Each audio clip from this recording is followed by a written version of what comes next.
High students, this is learn the skill. তো কালি তোমালোকৰ ফাৰ্ষ্ট ছেমৰ ৰিজাল্ট দিলে আৰু বহুতে মোক মেছেজ কৰিছে, কমেণ্ট কৰিছে যে ৰিজাল্ট দিছে, এনেকুৱা হৈছে, তেনেকুৱা হৈছে। তো আজি সেই টপিকটোৰ লগতে হেৰি কৰি পেলাই আজি আমি ভিডিঅ'টো বনাইছোঁ। তো ব'লা আমি ভিডিঅ'টো ষ্টাৰ্ট কৰোঁ।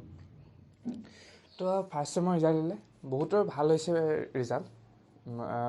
ঠিক আছে, মোক কৈছে যে ভাল হৈছে দাদা, বহুতে কৈছে বেয়া হৈছে।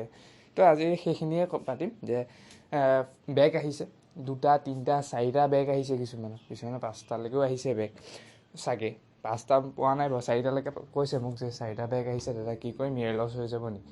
তেনেকুৱা কোনো কথা নাই। ফাৰ্ষ্ট ছেমত 2টা 3টা 4টা বেগ আহে জেনেৰেলি, ঠিক আছে, কিছুমানৰ অহা দেখা যায় কাৰণ বস্তুটো বুজি নাপায় ন। তো 4টামান বেগ কেতিয়াবা অহা দেখা যায়। তো সেই বেগকেইটা তোমালোকে যেতিয়া থাৰ্ড ছেমত পাবাগৈ, তোমালোকে থাৰ্ড ছেমৰ লগতে বেকৰ পৰীক্ষা হ'ব। সেই বেকৰ পৰীক্ষাত তোমালোকে সেইকেইটা বেগ ক্লিয়াৰ কৰিব লাগিব। ইয়েৰ লছ নহয়, তোমালোকে ছেকেণ্ড ছেমৰ এক্সাম দিব পাৰিবা, থাৰ্ড ছেমো পাবাগৈ, থাৰ্ড ছেমৰ এক্সাম দিব পাৰিবা। খালি তোমালোকে এই বেগকেইটা ক্লিয়াৰ কৰিব লাগিব, ঠিক আছে। সেই বেগকেইটা তোমালোকে ক্লিয়াৰ কৰিলে তোমালোকৰ হৈ যাব, ইমান চিন্তা কৰিব নালাগে। অকণমান বেগ আহিছে, যিটো আহিব নালাগিছিলে, যদিও আহিছে যদিও ঠিক ক্লিয়াৰ হৈ যাব, চিন্তা কৰিব নালাগে। এতিয়া কিছুমানে হৈছে যে CGPAটো কম, বেগ অহা নাই বাট CGPAটো কম। ফাৰ্ষ্ট ছেম হৈছেহে, তোমালোকৰ ফাৰ্ষ্ট ছেম হৈছেহে, তো CGPA কম বেছি ইমান চিন্তা নকৰিবা। পিছলৈ তোমালোকৰ CGPA বাঢ়ি গৈ থাকিব, ঠিক আছে। ফাৰ্ষ্ট ছেকেণ্ড ছেমত অকণমান CGPAটো কম থাকে, তো আৰু তাতে ফাৰ্ষ্ট ছেমতো আৰু কম থাকে, তো অকণমান কম থাকে, ইমান চিন্তা কৰিব নালাগে। পিছলৈ তোমালোকৰ সেই CGPAটো বাঢ়ি গৈ থাকিব, ঠিক আছে, তোমালোকে ইমান চিন্তা কৰি নাথাকিবা।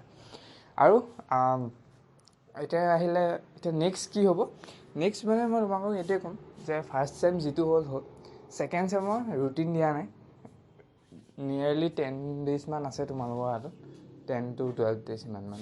তো তোমালোকে সেই সময়টোত ভালকৈ একদম পূৰা থৰলি ছেকেণ্ড ছেম পঢ়া আৰু ছেকেণ্ড ছেম ভাল কৰা, ঠিক আছে। এইটো তোমালোকৰ টিপছ দিছোঁ যে ছেকেণ্ড ছেম ভাল কৰা, তোমালোকৰ ভাল হ'ব। কিয় বেয়া হ'ব? ভাল হ'ব, তোমালোকে ভাল কৰা। আৰু যদি কাৰোবাৰ ফাৰ্ষ্ট ছেমৰ বেগ আহিছে, ছেকেণ্ড ছেমত দেখাই দিয়া যে তোমাৰ বেগ নাই, ঠিক আছে।